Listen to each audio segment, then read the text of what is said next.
Sleep no be die. Shake no day. Shake no go come day. Until we reach Booyah. Until we reach Booyah. We shall never leave our journey halfway, oh.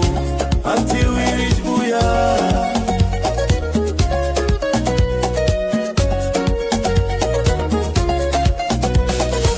For November 2017, when Puwabia declared war for Ambazonia, our brothers and sisters them pick cutlass them. Our brothers and sisters them pin them guns for defend homeland. Them be talk say them go crash Amba in 2 weeks, but not 10 years now I'm counting. The republic still nova fit crash Amba. Shame for la republic.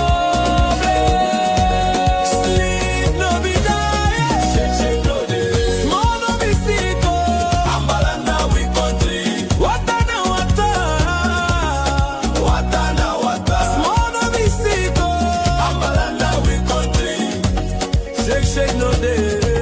Small no be sick. Ambalanda we country. Sleep no be die. Ambalanda we country. All amba them for ground zero. Una chop fire. Una tighty. Una remember. Yes. Fellow comrade Ade Marcus and comrade Ibrahim, welcome to each and every one of you this afternoon and evening. Today we will be talking about Ngoketunjia, where all the names of the villages begins with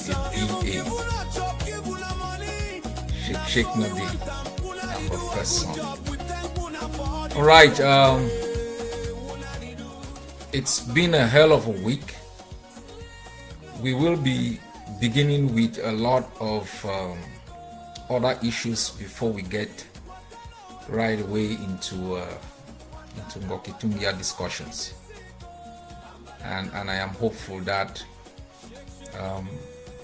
we will put international politics into context, and we are going to review where we are in our struggle and continuously educate our people on the abundance that nature bestowed on Ambazonia in terms of its natural resources and human resources.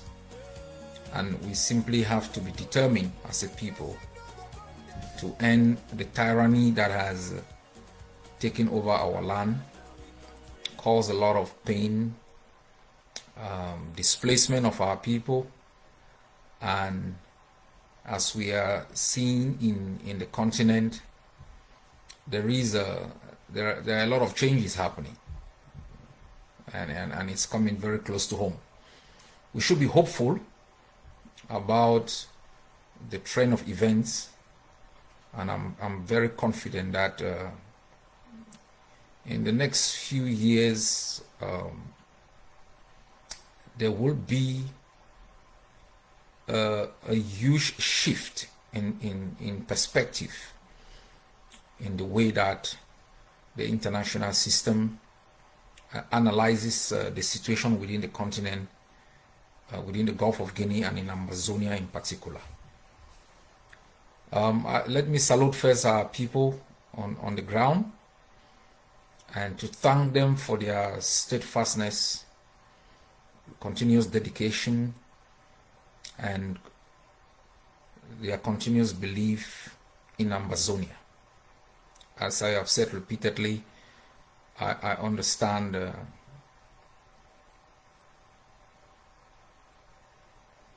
times are hard for our people. Things are difficult, and people are sometimes wondering for how long this war is going to last. I keep reminding our people that the question we should be asking is, when are we going to have our freedom? Not how long the war is going to take.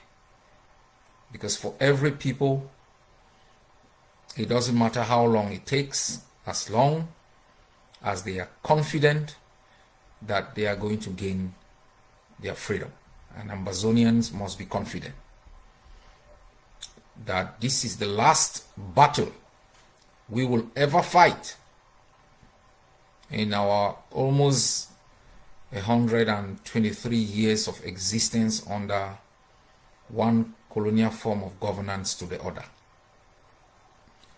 This confidence should come because of what has been happening in the past 7 years, the determination of our fighters and our people. Continuous respect for the Monday ghost towns, which we have declared as a day of collective resistance against Cameroon's occupation, a day of collective remembrance of those who have died because of Ambazonia, and day of collective memory also for families that have been displaced, children that have been orphaned, wives widowed, mothers who've lost their children, and mothers who simply had their children disappeared by a regime that has insisted that it must be the master of our destiny. We must take a firm stance against Cameroon, and avoid any activity that helps Cameroon, any activity that enables them continue to perpetuate the system that has existed in our land. Our activities must be consistent with the aspirations of our people to be free. Our activities must reflect our collective anger against the activities of Cameroon in Ambazonia. And I think we must conduct ourselves in a way that shows that we are mindful of the pain that families are going through, and we are mindful of the suffering of our people in villages, in towns, without hospitals, without clean drinking water, without job, without access to medical care. When the butchers and occupiers of our land, they live in abundance. They live in nice homes, highly protected, access to the highest paid jobs in our country, and their opportunities are boundless, while we, the owners of the land, we have nothing. We must conduct ourselves in a way that shows the world we are angry, because sometimes they are wondering if Ambazonians are really angry about their misery. This misery is not some natural disaster. It's not Mount Fako that has erupted and has killed people. It is not some bushfire that was caused by lightning. This is a disaster that is humanly imposed deliberately by Cameroon for as long as we have lived. Even before most of us were born. They entered into our country, and for 62 years nearly achieved full occupation, demanded and achieved full compliance, from our people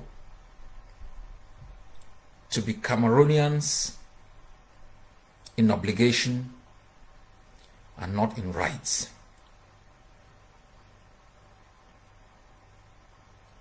But with this generation and with this leadership, that has come to an end.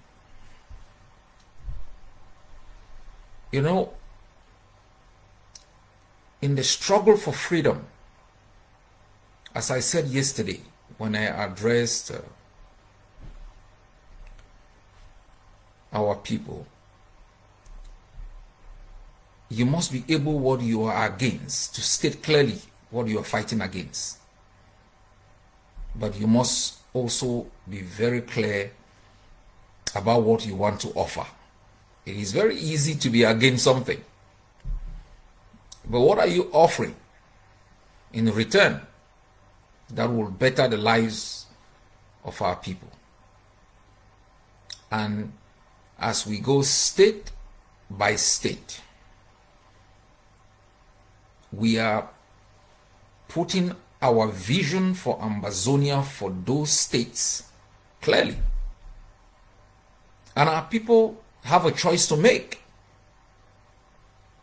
between a vision that restores their dignity, provides to them economic opportunities, a standard of education that reflects the socio-economic and political context of our time, a society that not only those who have should have the possibility of going to the hospital.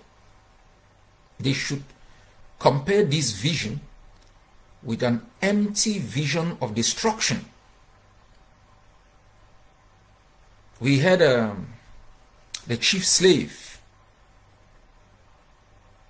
Ngoketunjia, lamenting.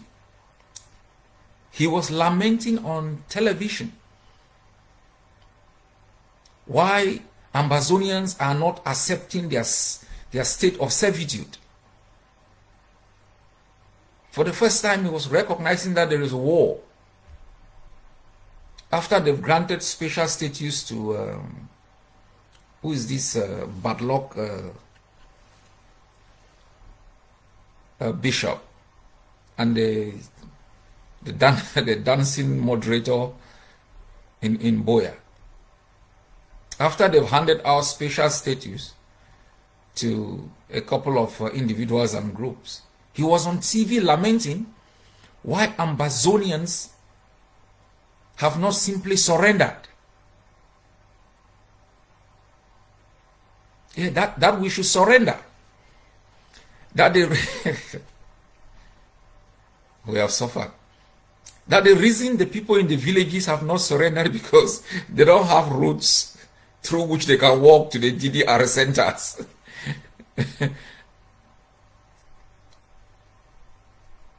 Chief slave, a man who has no road heading to his own village, a man who serves as prime minister in a country where ministers under him do not take orders from him. A chief slave who said he was the head of so-called national dialogue. He came out with resolutions he could not implement because he controls nothing. Because they know he is a slave.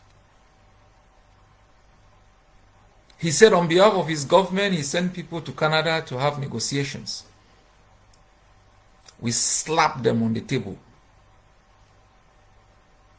He went back, he did not have the guts to go on television and pronounce it. A junior minister under him slapped him in broad daylight on his face. He could not respond.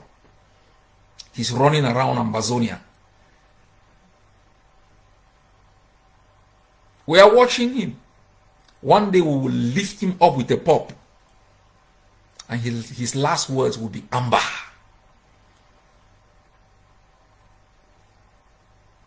Our land is a graveyard. It's a graveyard. You can hide. You can dodge, you can run, but one day, like the Special Branch Commissioner in Bamenda, the golden bullet of our forces will strike you like lightning. And as you descend, you will remember Ambazonia.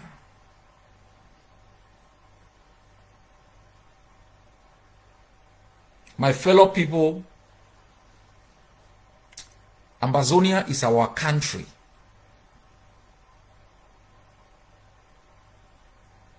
It is a land bestowed to us by our Creator, with its international borders. Unless you forget, Cameroon gained independence on 1st January 1960. Ambazonia was not part of it. Its internationally demarcated border was clear. And as the African Union Constitutive Act, Article 4 states, you cannot simply just arbitrarily change your borders at independence. You cannot. And these frogs, they think they will manipulate, they will use violence, they will dismantle our infrastructures and turn us into beggars. And they believe time has always worked for them. They have made us so broke, so poor, that you have to make a choice between standing up for freedom or surviving. That's not a choice any human being should make. Living and freedom are interwoven. But they have enacted deliberate policies that should keep us poor for the rest of our lives. We depend on them. We look at them as our God. There are thousands and thousands, tens of thousands of Ambazonians who've left our rich land and gone and settled in Cameroon. Looking for what? Civil service jobs. They are suffering because we were told that bread and pate made us dignified, brought us respect, shows that we are civilized. And they call our national languages country talk. We have suffered. We have suffered in the hands of these bastards. And each time you see them, I want you to develop a dose of anger. There they are. Looters. Daylight robbers. We worship them. We cheer them when they play football. Our own children were jumping on stones in Mutengene, in Dop. The Bamenda Stadium became a public toilet. The whole Abakwa became a public toilet. International disgrace.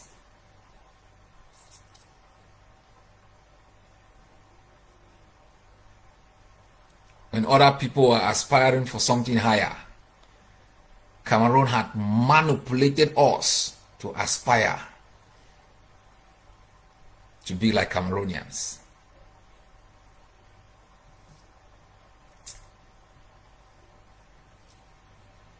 Why I am happy, even though we are at war, which is very costly, is because through these discussions, through our tenacity, our devotion, we've studied our history, we now know who we are, how rich we are, how important we are, how proud we should be about ourselves, and why it is important for us to stick our necks out to defend our land.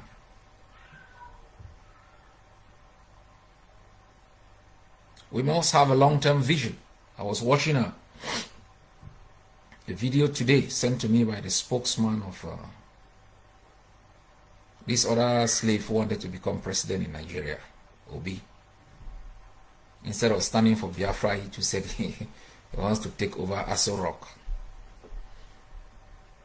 He was talking about a conference he attended, an economic conference. He paid about 40,000 US dollars.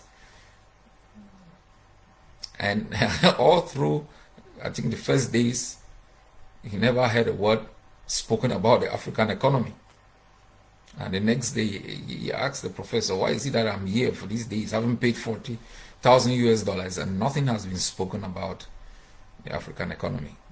And he was told flatly, it's no African economy. Do you have a 20-year plan? Do you have a program? Do you have an aspiration? Or do you have everything in the moment? And he showed him, he asked him the currency of Nigeria. He removed the Naira. 100 Naira note. And the man removed $100 note. And he said, let's think about the worth. And he asked Obi, what is the difference? And Obi said $100 note, I think then was what, 10,000 Naira. Now is what, $100 note is what, almost 100,000 Naira.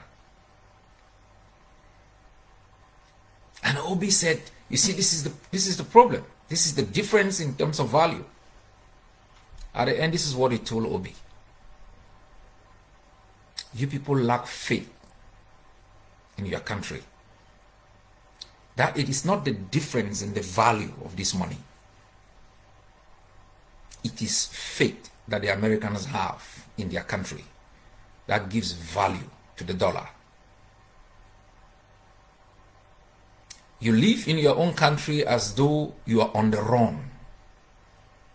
If they will put a bus on the middle of Bamenda or in the middle of Bamunka and ask who wants to leave, I can assure you there will be no space. We must have faith in Ambazonia. We must have faith in our land. But I can't blame you if the history of your land has been written by the robbers. How do you think it's going to speak highly of you? How do you think they are going to put any value on the words that are spoken or written about you? If the history of your land is written by the perceived victor in a situation where there was no war. I told you the other day about the story of the hunt. The tale of the hunt speaks boldly of the lion, not knowing that the lion succeeds only about 20 times out of 100. Never writes about the antelope, the sprint, the jumps. You can never have faith in a land where you are told you are nothing. Where written on your forehead is FU. Where written on your forehead is please.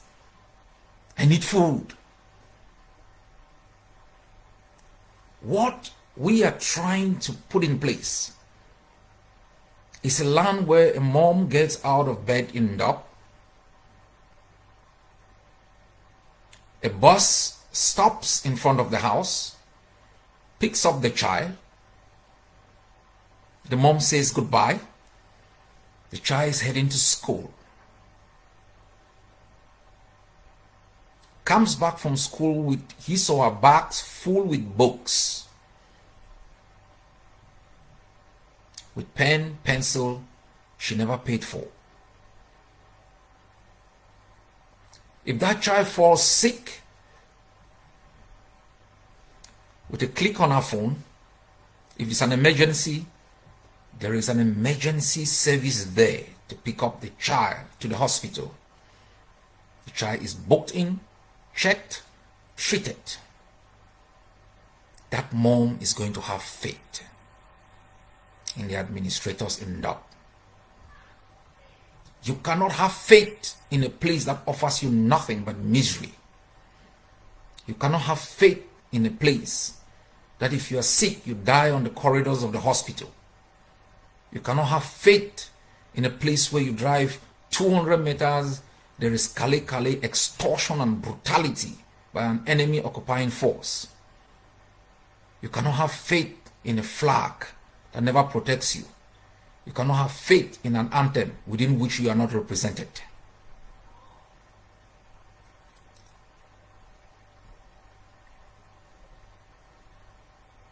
My people, we must have faith in our land. We must have faith in ourselves. We cannot have faith in a country where the people of that country don't even have faith in their own country. That since independence, 1960, there are two men who have ruled Cameroon. Two men.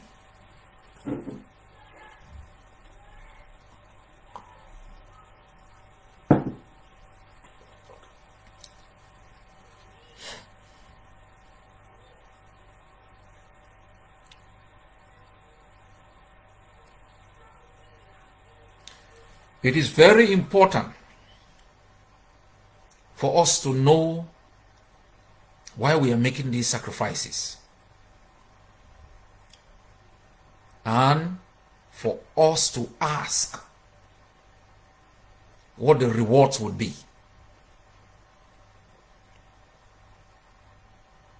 And we are laying them clearly to you at the level of each state, explaining detailedly the opportunities that are within those states, how those opportunities will be harnessed and used to uplift the lives of the people within those states and beyond,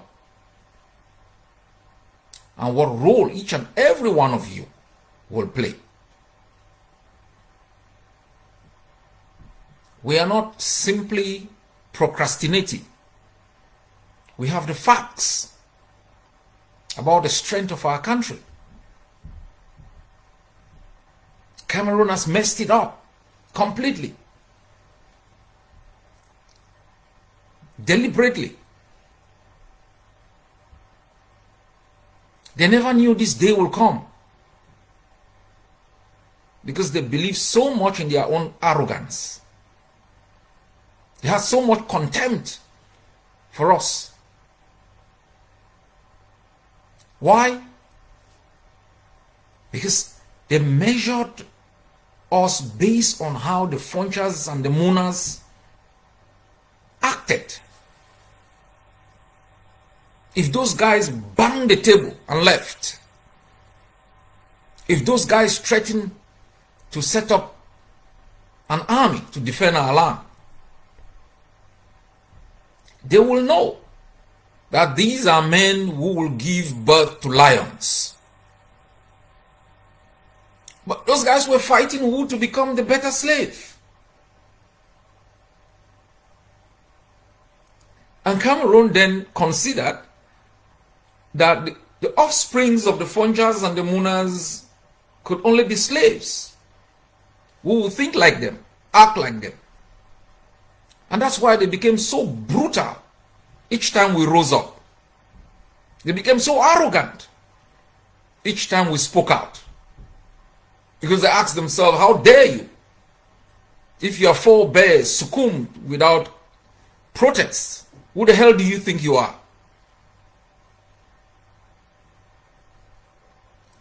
And then they recruited, and this is the worst part.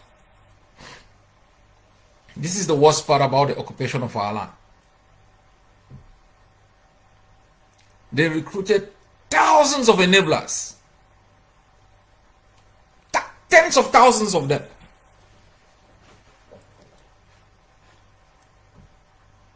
And impose them as our speakers, as our window to the world.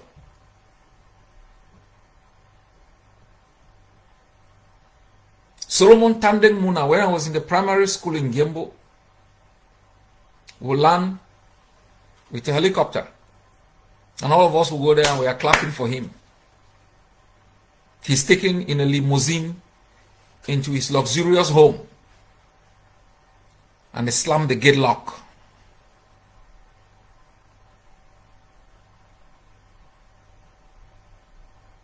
He never cared about the road that passed in front of his own house.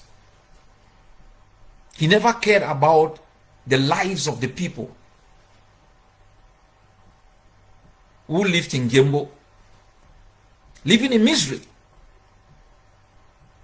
Water in Gembo was put through community services. He left behind nothing. He brought nothing. They fought for themselves. And Cameroon came to the conclusion that the offsprings of these men can never be lions.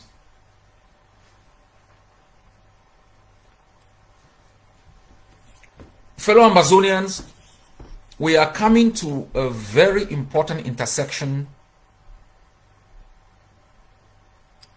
in our struggle, not marked by events in Ambazonia, but by events within the continent and internationally.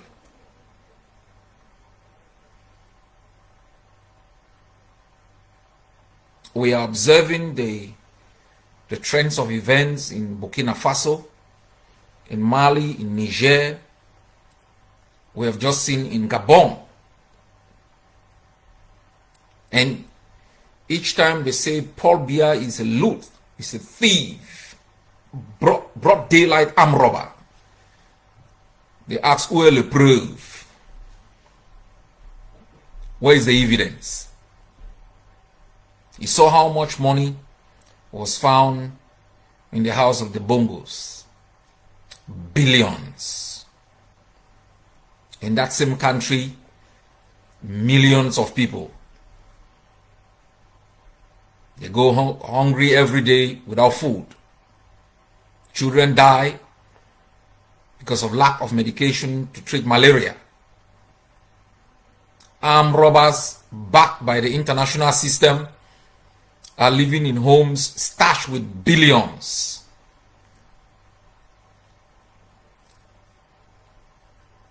As I wrote the other day, we are watching these events with keen interest. Because this is not the first time we are seeing these military takeovers. And we are aware that these military men and women are the same people who have protected these regimes, molested the population, tortured many, detained many incommunicado, and treated the population with utter disdain and contempt. While we welcome the military takeovers, we caution these military men that there is much at stake.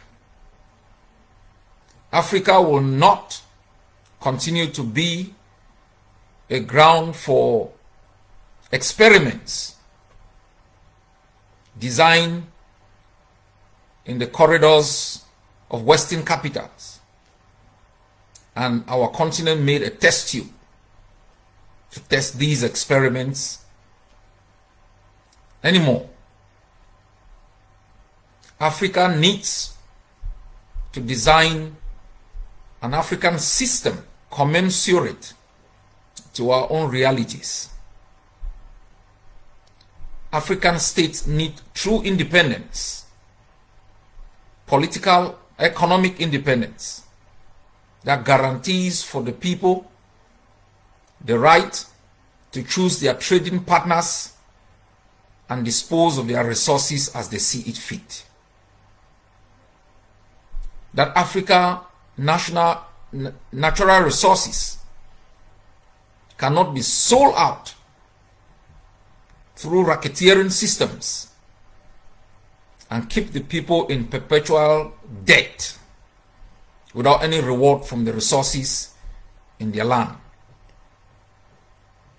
We must develop new models of economic development, political theories that suit the continent. We understand the world is now global. We cherish some Western norms and values. We cherish Eastern norms and values.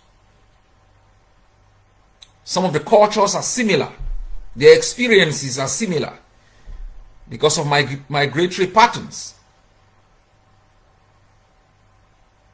But there are things that are intrinsically African. And the black people are an endangered species who should be protected wherever. And we must develop economic policies that takes into consideration the fact that for hundreds of years we have not had opportunities. The events within the continent in the past years and months and in the past weeks should get Ambazonians to begin to prepare themselves. I spoke to the generals this morning and I gave firm instructions on the level of preparation that they must have should in case there is a military takeover in Yaoundé.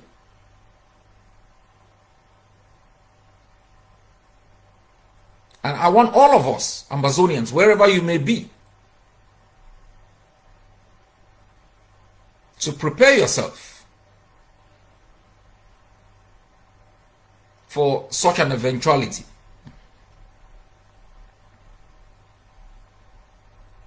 It will be a huge opportunity for our country and for our struggle. We are taking this seriously.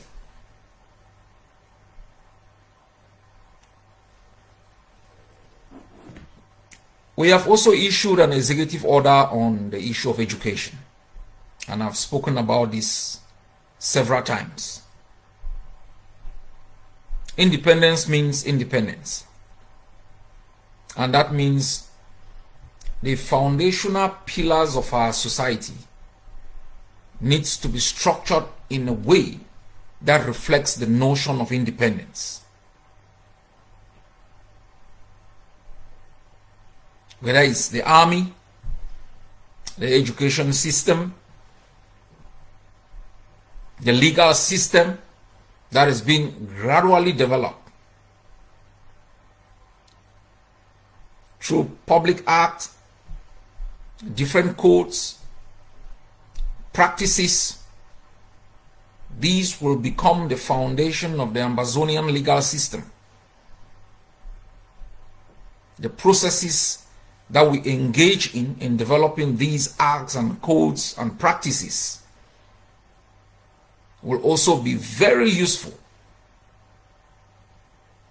in developing a due process approach in the way that we deal with issues of conflict in the Ambazonian society. The foundation of the occupation of our country, apart from the military takeover, was the curriculum of education imposed on us. And we all know today that the foundation of this phase of our resistance in the past 7 years has been because teachers rose up and said this foundation is inconsistent with our way of life and they needed changes. Education is key. The knowledge you acquire will determine whether you live a free person or you live as a slave. And all the intoxication that we went through made us perfect slaves to Cameroon. Not only was our history distorted, we were taught things that were totally irrelevant to our own existence, estranged to our own realities,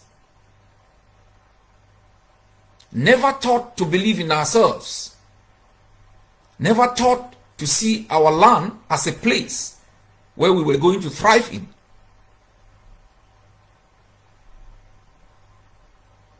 Go to Western capitals.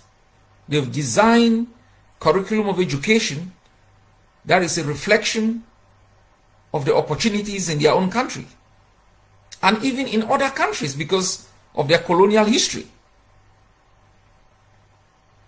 So in a Western school, they are teaching children about mining. In their country, there might be no mining. Why in our own country where you can do mining, you are never taught anything about mining? And so we have done our best to design our own curriculum of education. And it's going to be brick by brick. We are going to stumble. That's fine. And we are going to perfect it with time. And I'm proud of what our Department of Education has been doing. A phenomenal job. And now, every Ambazonian, wherever you may be, can enroll in our e-learning program and study practical skills, as I said the other day, that can help you. So if you are a farmer and you want to improve on your yields, you can enroll in a program and study how to multiply your yields and to improve on your lot. We must be practical in our approach, because all the theories we have learned, though important for interpretation, for understanding basic things, but they are not tailored in a way that can make us an asset to our homeland. And we have to alter that. I know people are always worried because we've been so dependent on Cameroon. We've been so dependent on the international system. Because the way we were designed, the way we were taught, is that you need to get a certificate so that you can use it somewhere. That is the way that we have been designed. But I can assure you that sometimes the certificate you acquire without any experience will take you nowhere. Certifications are simply attestation of enrollment and outcomes. What we are putting in place, packages, certifications, and skills. There are many Ambazonians who live out here, men or women, they can't change the tire of their cars. They don't understand anything basic about the cars they drive. There are so many things we came out here we didn't know how to do. You have a problem with your window. One more. You have a problem with your window. You have basically no carpentry skills. Nothing. We had no skills. We look like buffoons.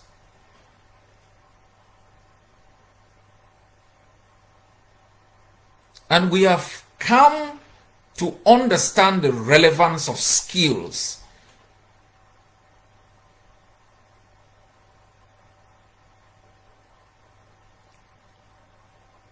in our own survival.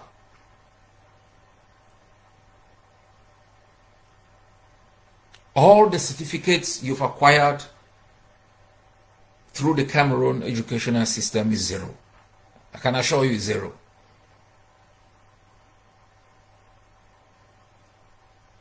And while we are building our own foundation, we need the support of our population. You must have faith in what we are doing. And don't only think about yourself in the moment. Think about 20 years from now. What will be the effect if we continue on the same path with the system that we've been in for the last 60 years without any result? The results you see are potholes everywhere, dilapidated buildings. In Ngoketunjia, UNVDA alone enrolled thousands and thousands of farmers, dug roads, farm to market roads.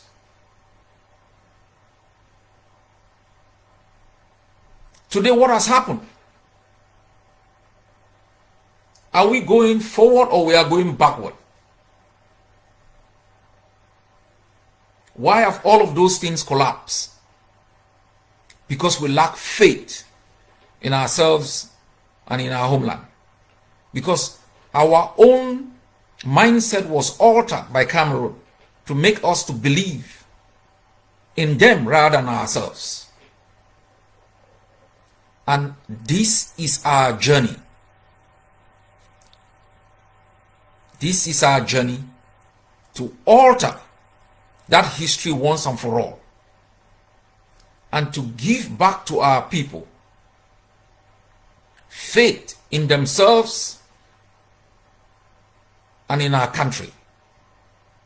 With that faith, we will be able to turn water into wine. We will be able to transform our society in a way that we will take pride in. And our children will inherit a better place. Today we are talking about Ngoketunjia. I made an error in my circulation this morning and I apologize for that. It was brought to my attention when I wrote that late Abe Mukong comes from Ngoketunjia. So that is corrected. Ngoketunjia, the land of no pity. The brave Ambazonian warrior who rose from the dusty streets of his state to humble the enemy and to bring Kraidai into the families into Cameroonian families. Ngoketunjia is a great state, and we will learn some facts about Ngoketunjia. I learned some facts today that are mind-blowing, thanks to a wonderful team that I have, that have done a lot of work today. I don't even know where I'm going to start with the work that the Intel Chief, the Education Secretary, the head of Justice and Legal Department, all of the work they've been doing to put the facts about Ngoketunjia. I have a different way of approaching each state. Yeah, so I am going to start today with the potentials, giving you some perspective, introducing this state to you. So you sit anywhere and you see a son or daughter of Ngoketunjia. I know you think more now about no pity, this bravery and stuff. But what is it about Ngoketunjia? Peculiar facts about that state, its potentials. For those of us who have been around Bamenda, we know of Ndop rice. Who doesn't know about Ndop rice? I have been there several times. A senior brother of mine has worked at the UNVDA, and I have, when I was in secondary school, I guess, I visited Ndop, I visited the UNVDA, and I was, all of us, we like rice, right? It was our own luxury. I remember when I was coming home from school, primary school, and my ears were sharp. And if places are quiet, I am going with hope. And a few hundred meters, if places are still quiet, my hope is rising. And I look into our compound to check what the hell is going on. You know, when places are quiet, Mama is either cooking rice and beans, and some of this stuff. Upstairs, sorry, my son is bombing to the office. Okay, so if you 200, 300 meters away, you hear the mortar pistol. Oh, Jesus Christ, they are making fufu cassava, or they call aqua, or they are making achu. That's your worst day in life. And you are coming home, you are not smiling with anybody.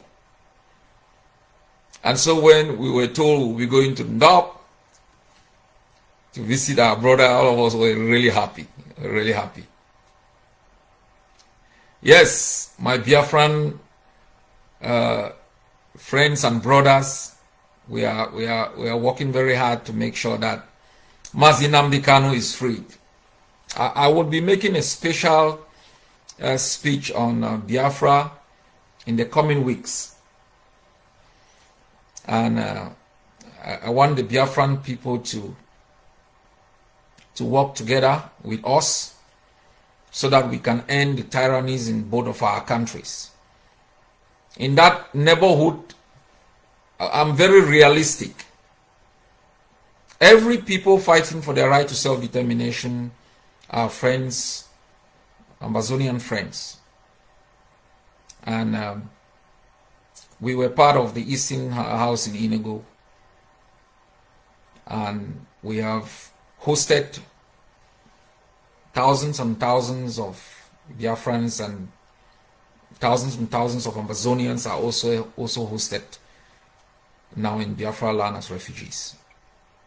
And we have a common struggle. We're fighting two enemies who work very hard to make sure that they defeat us. It is thanks to Cameroon that Ojukwu lost the war for Biafran freedom against Nigeria. It will be thanks to Ambazonia that Biafra will prevail.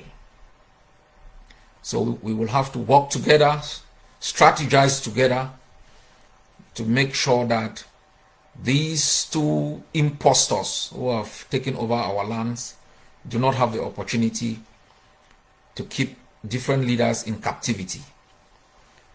All right.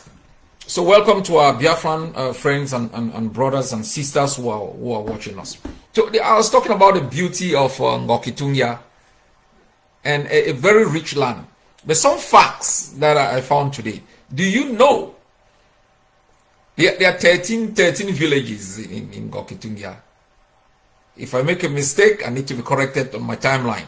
I know the researchers are watching. 13 villages. All of them, without an exception, begins with a BA, and coming from the German origin. Ba, meaning people of Balikumbat, Bafanji, Bamesing, Bambalang, Babawan, Bangolan, Babesi, Babungo, Balikumbit, Bamali, Bamako, Baligashu, Ganshi, Baligashin. Oh, Jesus. So this is fantastic. I talked the other day about Bangwa. That's the people from Mwe, which is, we just call it Bangwa, and nobody cares about the origin. It still has a German roots, because as we talked about Lebialem the other day, we talked about the German presence until they were defeated during the First World War.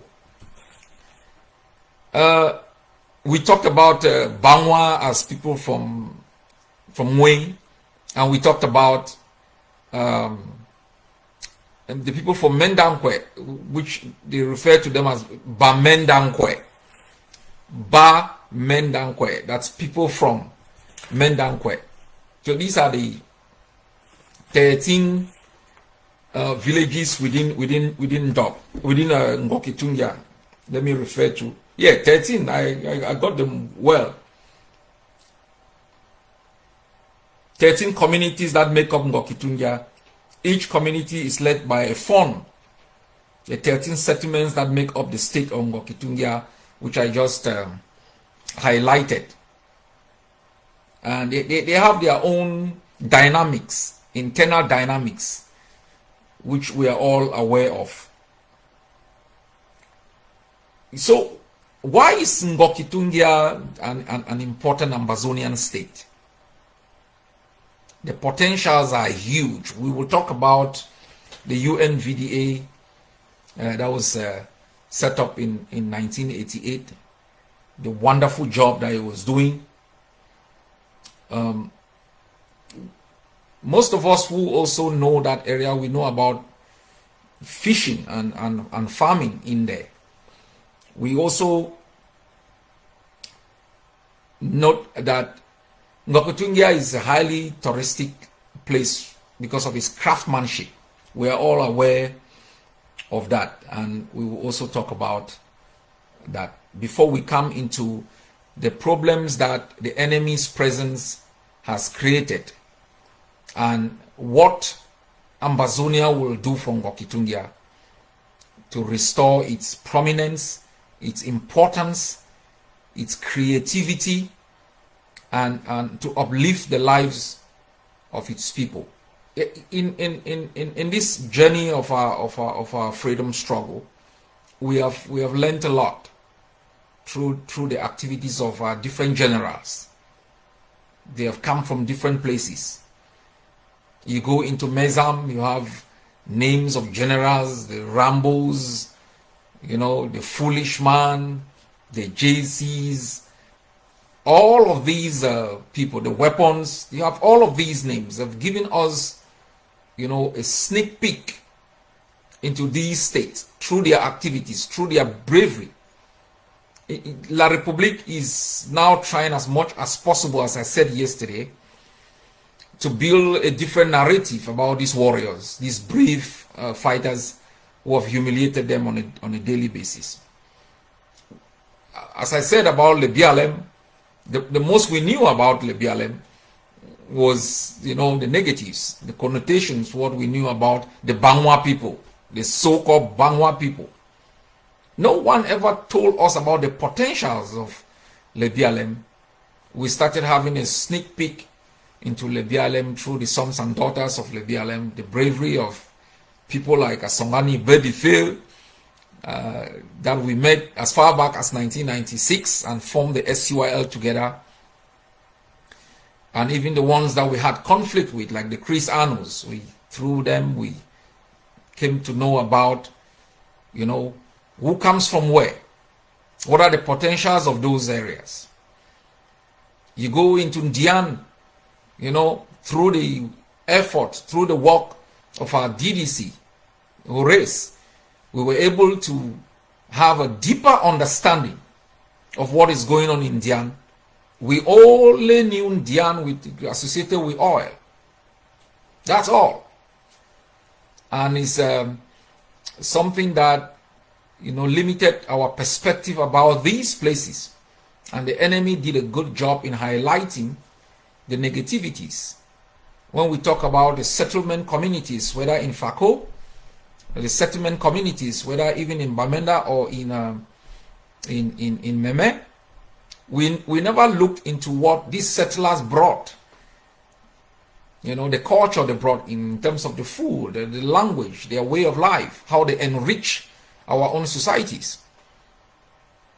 You know, they were only seen from a negative connotation because elites always instrumentalize difference for their own advantage.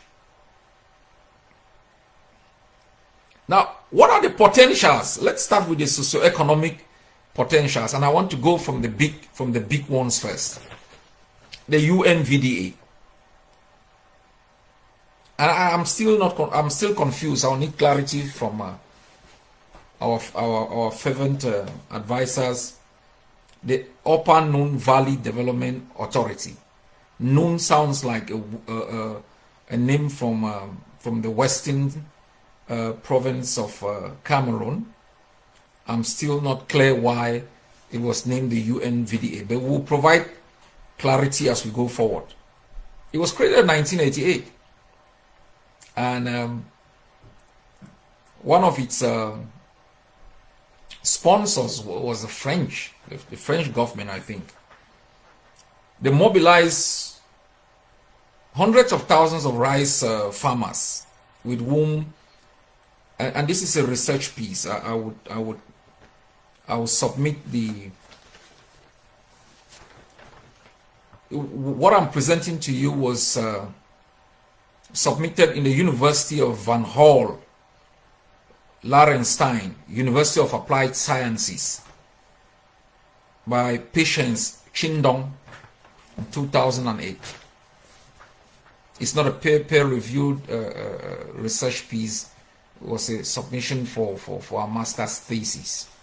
But these are facts garnered through her research. They developed 2,532 hectares of paddy rice fields, constructed adequate irrigation and drainage patterns. And this is what I talked about in terms of lack of clean drinking water and the torturous nature of dry season and the thunderous nature of rainy season. You call Ambazonia anytime in the past weeks, everybody's crying of rain. We saw floods everywhere in Victoria, Mutenga and Tiko. Lack of irrigation systems, lack of proper planning, town planning.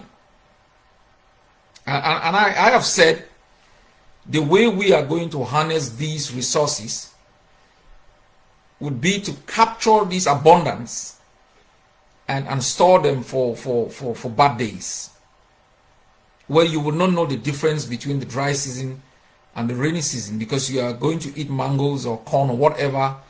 You find fresh tomatoes all the time, and that would enrich our society and give us the opportunity to make money out of our ingenuity. So in Chindong's research, she highlighted the positive contribution of UNVDA.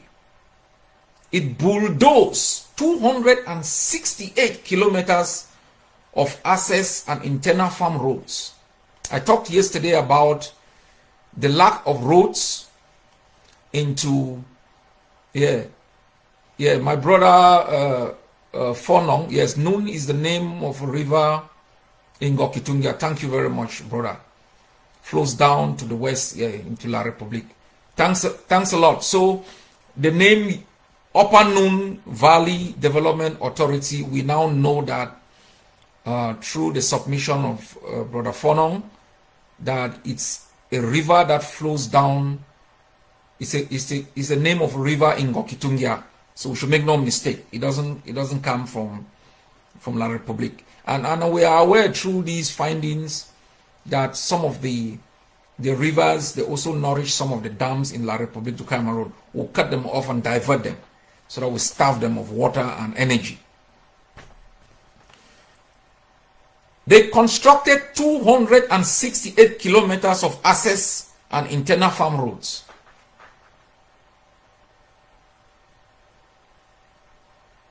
Very important to move produce from the farm to the market.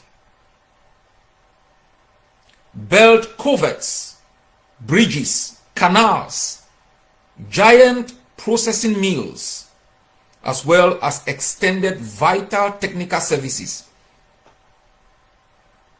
including farm input trucks and tractors were also hired out to farmers at the barest minimum cost.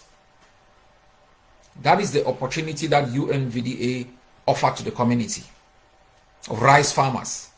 They could come and hire their trucks, their tractors, to use them in their own fields at very low rates to support and increase productivity.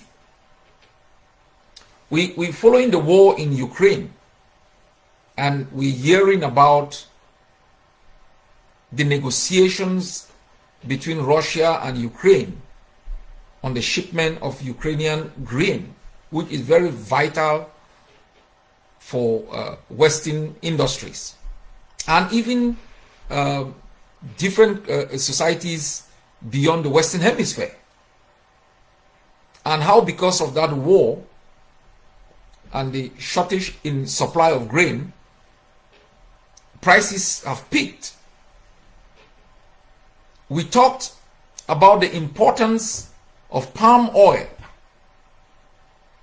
These discussions should give you a different perspective about the price tag you put on the produces you have in your land.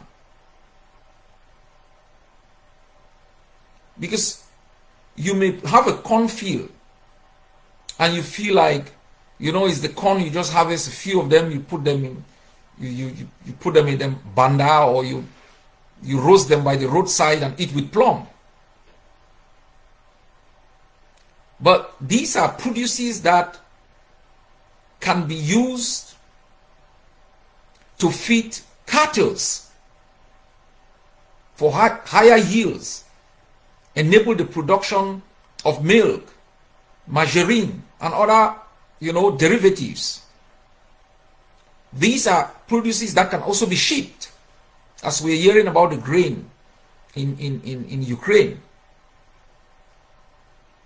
They can also be used to produce alcohol through the process of fermentation. So you can have your brewery industry that you can ship beyond your land. Ngoketunjia has the plain, the fields for us to transform it into one of the biggest producing states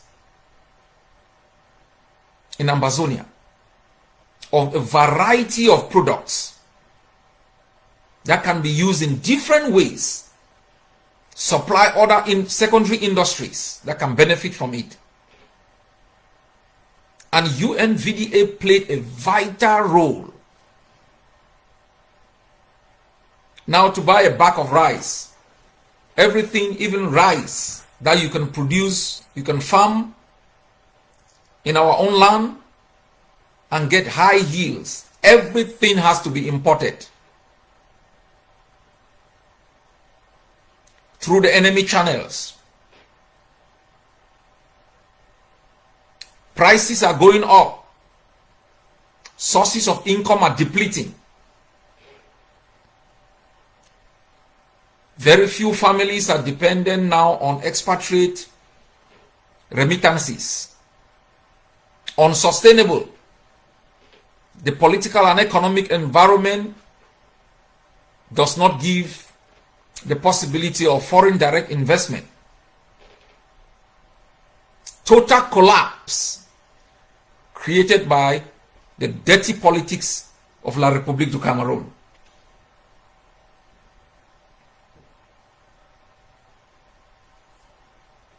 As I said,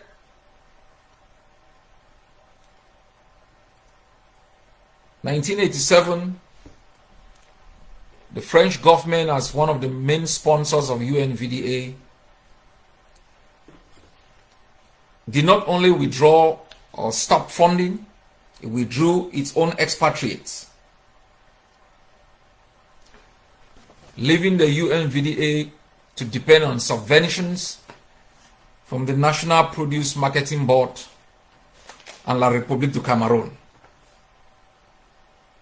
1988, they announced economic crisis and froze subventions. It had 350 staffs reduced to 72. It was also a source of employment, and as I stated, we had a family member who worked there and was laid off, and the consequences were high. Consequences were high. Family disintegration because of very little opportunities.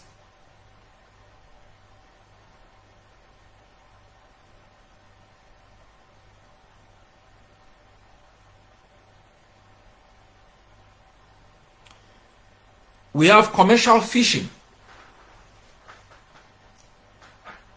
in Ngoketunjia,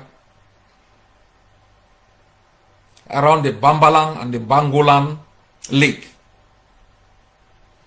This lake stretches through several villages. We are aware, I think Texas alone produces hundreds of millions of cattle. If we invest in this kind of fishing endeavors, it will be possible to increase the yields. Because if you marry the production of maize and other produces with the fishing industry, because we have this perception that these rivers cannot have high yields and that you must go down to maybe Victoria to be able to do commercial fishing. In talking about Ndian, we came to realize the importance of fishing in Ndian. So with all of these opportunities within our country, people cannot still eat fish. We cannot commercialize the production of fish to the extent where we can export it. And this is what we can do in Ngoketunjia. It will not only be a source of protein for the people, it will create opportunities of employment. It will open Ngoketunjia to many other opportunities. Because all primary industries have secondary industries where derivatives of the produces you produce can be used in other ways, fish oil. And so each state in Ambazonia, whether located in the savannah or the Atlantic, is self-sufficient. Each state is self-sufficient. We have a misconception about our land. And that misconception has also led to what we call disrespect for people from particular areas. Because the knowledge we have been inculcated with is the constructed knowledge yipped down by the occupier. We come from a very rich country, and each state is very self-sufficient.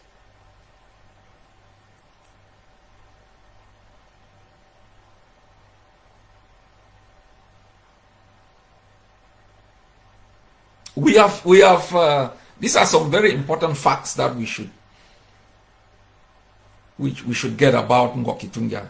We have heard of these name Ndawara all the time. I talked yesterday. Which state did we cover yesterday? Where we talked about was it Donga?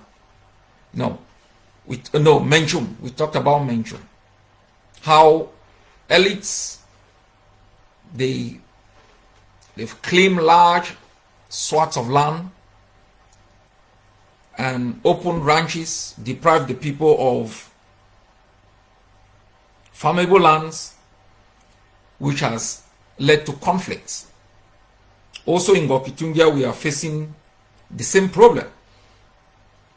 The Elba Ranch, what they call Ndawara, owned by Alaji Dampulo, or otherwise known as Alaji Ndawara,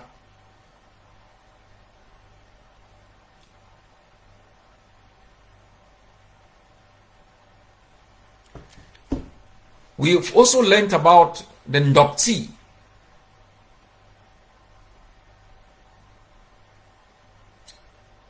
You come into every household out here in the Western Hemisphere, you will find either the Toleti, the Ndopti, you will find some level of coffee. They are not produced here. They are all imported. The market is there, out here, for our people to believe in themselves, to have faith in themselves and their country, and to reject this negative connotation associated with our way of life, our way of earning a living. That if you are a farmer, you believe that your faith in farming was designed by the lack of opportunities in going to school. Some of the richest person in Norway is a farmer. Multi-millionaire.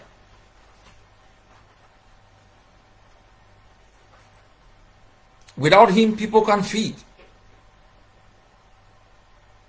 And if we have faith in ourselves, you will realize that we will harness the opportunities in our land to feed the world and feed our people and give them the opportunity to excel in everything they want to do.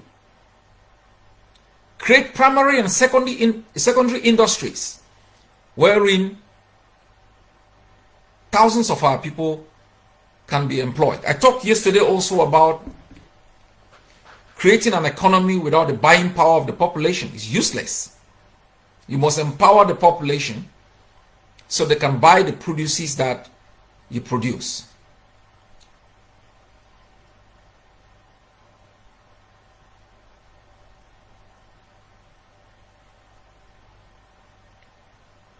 Some of the problems that the people in Ngoketunjia are confronting these days is the same kinds of problems that we are confronting in other states in Ambazonia.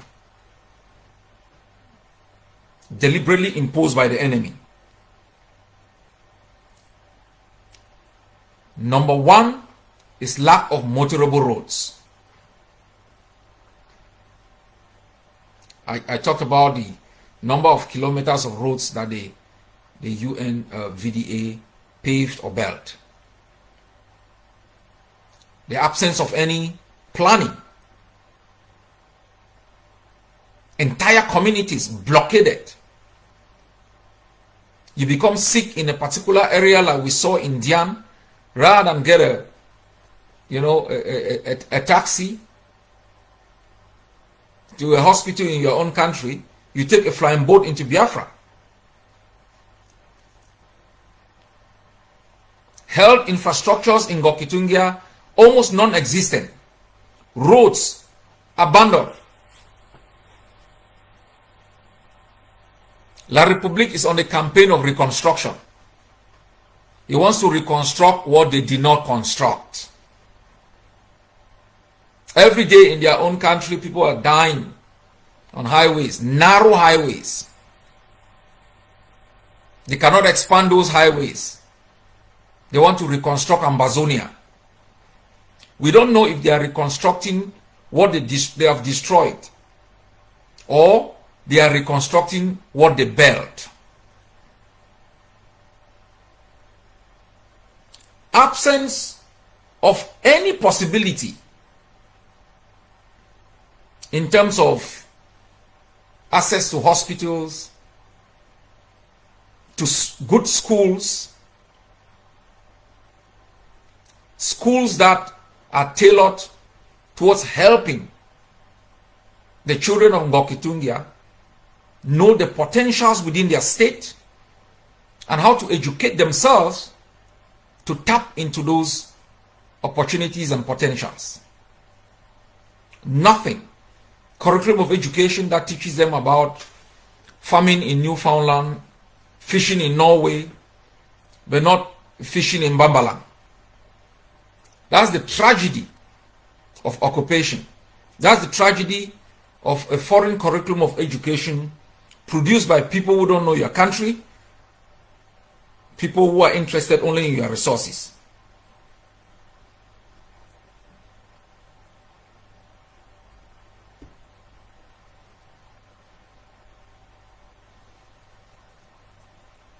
We are also aware of the Bamingin Dam,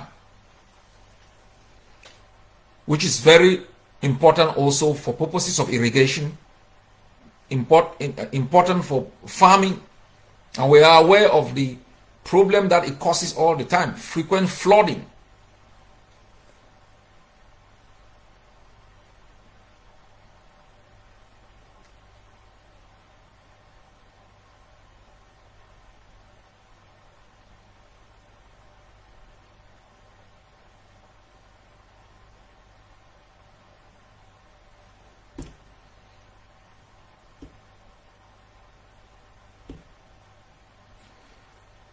So my people, Ngoketunjia is extremely very rich. The Ndop plain is a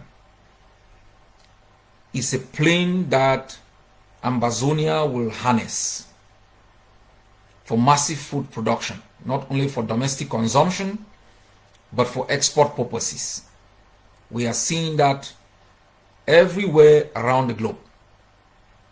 The rice that is coming from Ndop, not only in terms of quantity, but also in terms of quality, will not necessitate us importing rice from any other country. We should be able, from Ndop, from Ngoketunjia as a state, produce enough rice that should feed Ambazonians and that should be exported. In the 21st century, we cannot be seen as importing everything. We get our own timber, we send it abroad, and then we import toothpick. You come out here, houses are built with wood. Decent homes. That is the role that every state, every government should undertake to ensure that its people have shelter. In Ambazonia, shelter is a luxury. We should have shelter as a necessity for purposes of human dignity or purposes of human development, and for the protection of our children.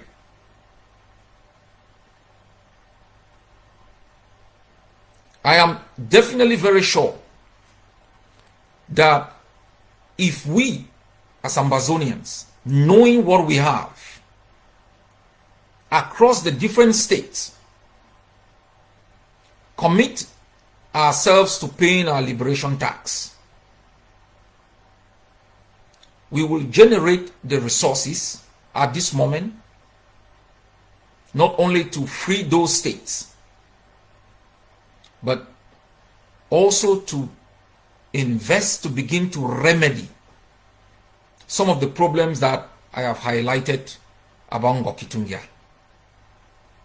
As we will move talking about Bui, where the ATLA has been strongly implanted, we have watched videos, we've seen pictures of communities being mobilized, digging roads, so that farmers can move produce from the farm to the market, building bridges to connect communities that had been disconnected because there were no bridges, trying to build sewage systems, getting irrigation systems. If we commit to our liberation tax, it will be possible through our own effort to make sure we can create within these places the kind of irrigation that will stop the flooding that destroys the homes, the livelihood of farmers, and even destroy crops, because you cannot, under those circumstances, move them from one place to the other. The liberation tax is very critical for us at this particular moment in our history. For every Ambazonian in the diaspora, the deal tax, it's your passport to freedom. It's your visa into the homeland. For those who are thinking of going into the homeland, make sure you have your liberation tax paid. And you have with you all the time your serial number. We have an obligation to our country. We have an obligation to our communities. We have an obligation to our parents to live in conditions that we should be proud of. We cannot time and again hop in, maybe put a small structure and abandon them to their fate, knowing fully well the society does not provide them any opportunities to survive.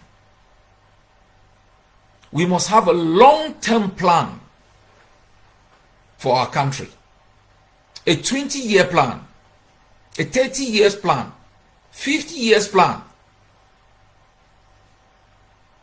to ensure continuity, to ensure commitment by the next generation, because they will see the foundation that we have laid.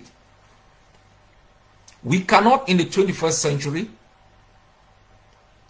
live constantly on tiptoe stance, being beggarly, even in the prosecution of this war. We must generate huge resources. As I was joking with the generals today,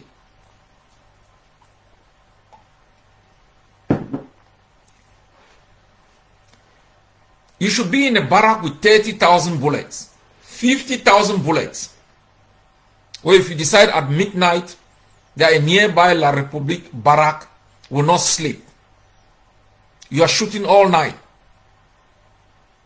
Keep them awake. Psychological torture, disorientation. We must have a long-term commitment to this liberation war. The liberation tax is designed to ensure that we have that long-term commitment. Because it's a law that even if you disagree with us, you will have to pay your tax as a matter of duty. And we will deliver our country back to its people. We must have a long-term plan in terms of post-independence reconstruction. And that comes with knowing the facts of our land, knowing the potentials of our land, knowing the limitations of our land. In that way, we can design economic strategies of empowerment and development, because we have the facts, we have the data, we know the number of people, we know the number of opportunities, we know the potentials of our people. And this state-by-state discussion gives each and every one of us an opportunity to know Ambazonia better, to know how rich we are as a people, to know how rich we are as a state, a country, and to know what we will become once we get rid of La République du Cameroon.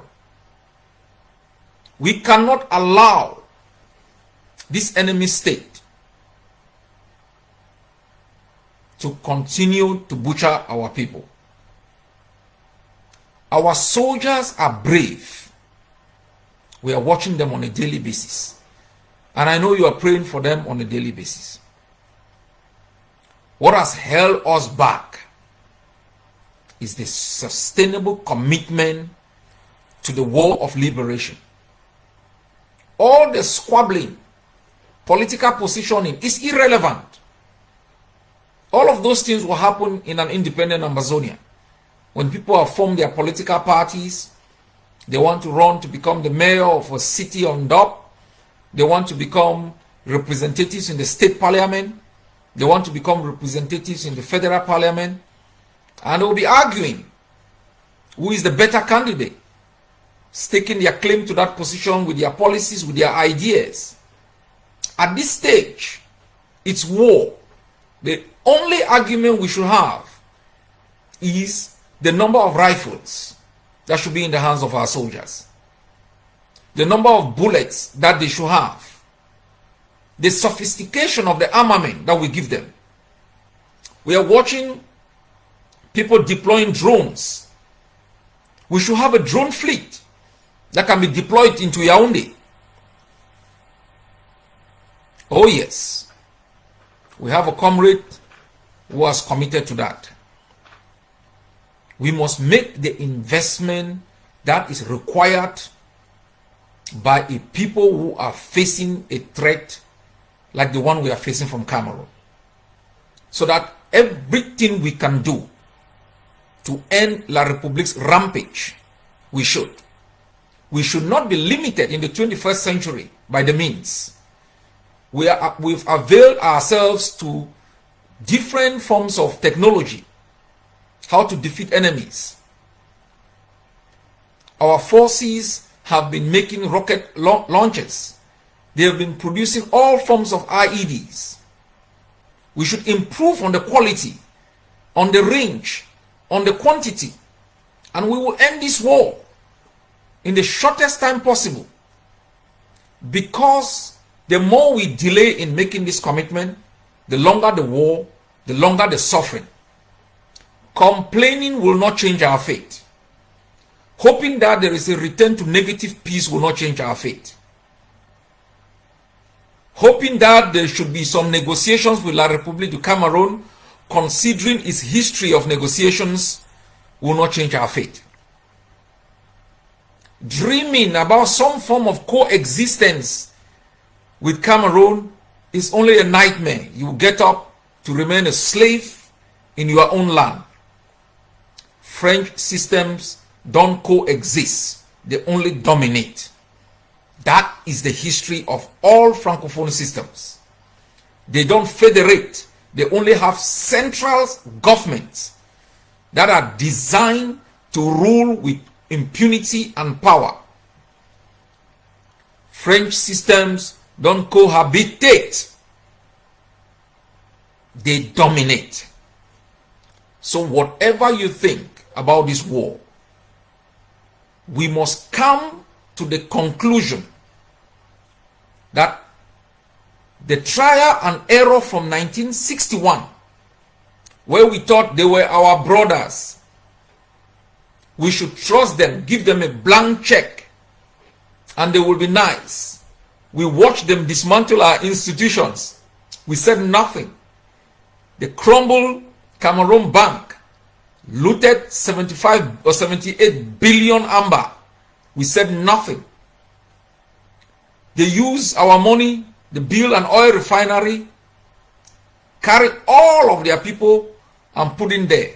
It pays its tax into Douala. We say nothing. We have our own power camp, the Menchum Fall, with 12,000 megawatt production against 3 La République grid of 780 megawatts.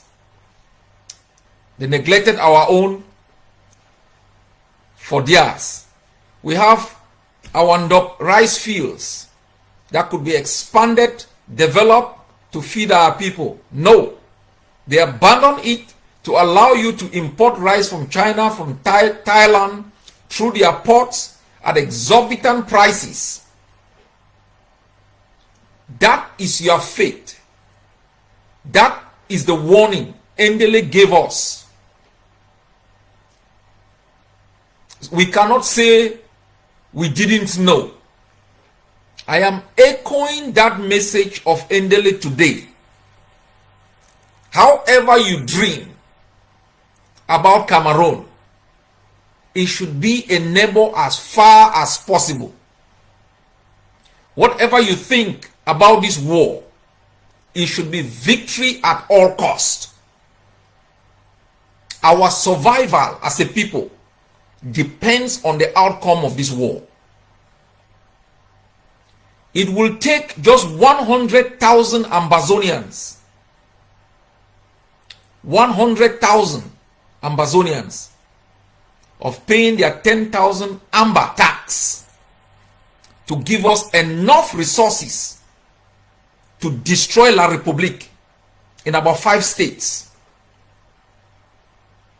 It will take 1,000 Ambazonians in the diaspora to give us enough money to handle 2 states in a sustainable defensive and even offensive posture. This is not rocket science. This is arithmetic. I invite each and every one of you, if you've not paid your tax and you are in the diaspora, go on www.adla.africa. You can pay anonymously. You can pay for someone.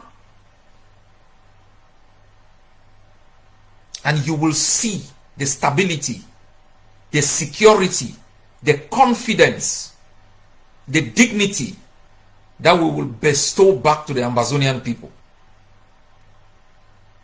And beyond that, the opportunities that will be created by harnessing both our human and natural resources to develop our society. Anything else, and take note, La République did not conquer us by war. It did not. We didn't go to war with La République for them to take over our land and design a system of deprivation. They simply manipulated our leaders who spoke for the enemy rather than for our people. They recruited thousands and thousands for them, who battled for the enemy, asked us to accept our fate. That resistance was futile. We were not conquered. And imagine that, God forbid, that it happens this time. You will not only change your name to Roger, you will begin to speak like the Bulus. French will not be enough. They will ask you to learn their local languages. They will ask you to worship them. They will ask you to make sure that all the togo that you are wearing carries the La République flag, so that your children should never dare to challenge them again. But that will not happen under our watch. My fellow Ambazonians, let me not take much of your time. Today is Friday. We will have a long weekend.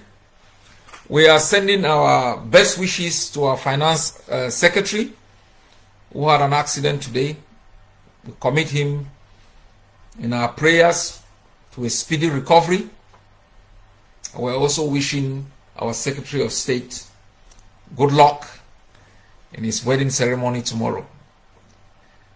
And I want to also thank our Vice President, the Chairman of our Communication Council, and one of our Deputy Spokes, who are on a mission and trying to make sure that they can project Ambazonia. We will be putting out a statement once they have all returned safely to base. This month, a delegation of the Ambazonian Governing Council led by myself also has been invited to travel to one other country to represent our interests and build good relationships. Next month, we'll also be leading a delegation to another country to talk about Ambazonia. We are taking our international obligations seriously, making sure we introduce Ambazonia correctly, not only as a victim, but as a potential to our friends, our future partners. I don't want the world to continue to look at Ambazonia from a position of pity. They should see us as the warriors who gave La République du Cameroon political asylum, as the warriors who have, through their creativity, their ingenuity, their hard work, support La République with 60% of their GDP. They should see us like the generation that rose up from the ashes of near destruction with bare hands, gained guns, and fought valiantly. Our stories should be told like the stories of the people who fought in the trenches in World War I, in the tunnels, in Prague, and all those who fought to defend Norway, to defend Western democracies, the warriors who are taking over in Africa. We should be seen as a generation of the brave. We cannot continue to market pity. We should market opportunities. Ambazonia is a state whose time has come, and the world must know that we have an electricity power grid that can provide energy in West Africa, that we have the highest peak in West Africa, that we have potentials in Ngoketunjia for the culture. It's a place for the craftsmen and the craftswomen that should attract tourists, that on the hills of Lebialem will be the Alps of Ambazonia, where you can hop from one high hill to the next as a holiday destination. That the opportunities in Dian, in Rio de Rey alone, the oil beneath the soil, if extracted and marketed at $100 per barrel, will provide for each Ambazonian $2,500 US. That is only about 2 oil wells.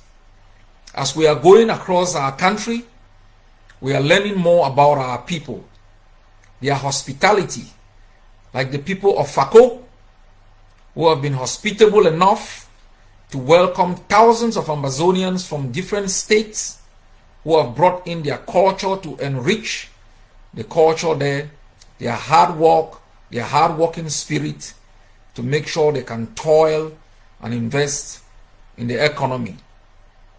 We will be going around into different states to look about the potentials that abound and to know from now what those states will become, what they will contribute to the federal budget, the opportunities that they will create for other states, the examples that they will pose for other states to copy.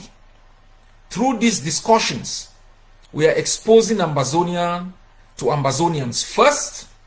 We are exposing Ambazonia to the world to know us as a sustainable people.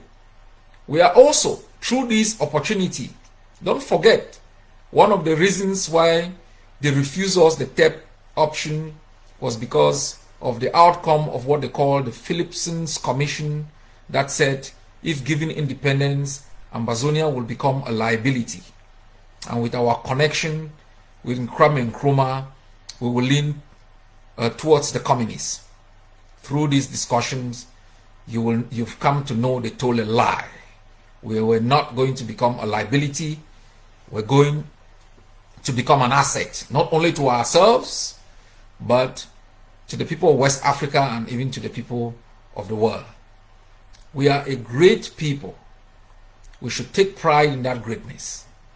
We should invest to protect it, to project it, to sacrifice for it, and to defend it. Any other thing we think we do is suicidal. And we must rededicate, recommit. We should not take the challenges we face, the problems we face, to define the character of our resistance. That's far-fetched from the bravery demonstrated by General Ivo, the bravery demonstrated by General No Pity, all the General Efangs, General Capo, all the generals who are fighting on the ground, the Sagat, the Sky, the Face-to-Face. I can't call all of their names. Generals who have given us all sorts of names. General No Pity, big number. A people who never had an identity suddenly bestowed to themselves an identity which they projected. Anywhere now you hear of Amba, you take pride in it. They sing our anthem. He whispers something into your ears. I ask each and every one of you to believe and have faith in your country. That is the essence of your existence. And I am sure by the time we are done with these discussions, your faith in Ambazonia would have increased. And that should translate into commitment to the war of our independence, to the defense of our people, to ensure that we can eradicate through policing some of the extortions, the kidnapping for ransoms that our people have been complaining about. I'm definitely very sure it will improve our standing with our people and with the world. Make no mistake, not Canada, not US, not Norway, not Germany, not Belgium is coming to give you any help. They are waiting for you to fail so that they can continue with the old system that they are used to. The international order does not like uncertainty. It wants clarity, it wants certainty, because it is very, very important in terms of investment. They are not coming to rescue Ambazonia. They don't care how many villages are burnt, how many people are killed, until it starts to affect them. We must care for Mami Api's death. We must care about Baby Mata. We must care about Samsoya, about General Ivo, Chacha, and the others who have died in battle. And we must care about the protection of those who are still fighting. Because the only outcome acceptable at this stage is victory for the Ambazonian people. Thanks to everyone. You have a nice Friday. Happy weekend. I will see you tomorrow. Possibly we will be talking about the state of Bui. Good night. Sleep no be die. Shake no day. Shake no go come day. Until we reach Buya. Until we reach Buya. We shall never, never leave our journey halfway, oh. Until we reach Buya.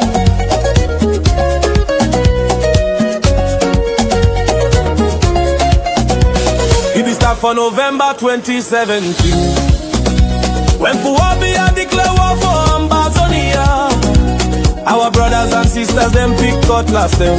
Our brothers and sisters, them pin them guns for defend homeland. Them be talk say them go crash Amba in 2 weeks, but not 10 years now I'm counting. La Republic still nova fit crash Amba. Shey, oh for La Republic. Sleep no be die, shake no dey. Small no be sick oh, Ambaland na we country. Wata na wata, wata na wata. Small no be sick oh, Ambaland na we country. Shake no dey. Small no be sick oh, Ambaland na we country. Sleep no be die, yeah. Ambaland na we country. All Amba them for ground zero. Una chop fire, una tighty.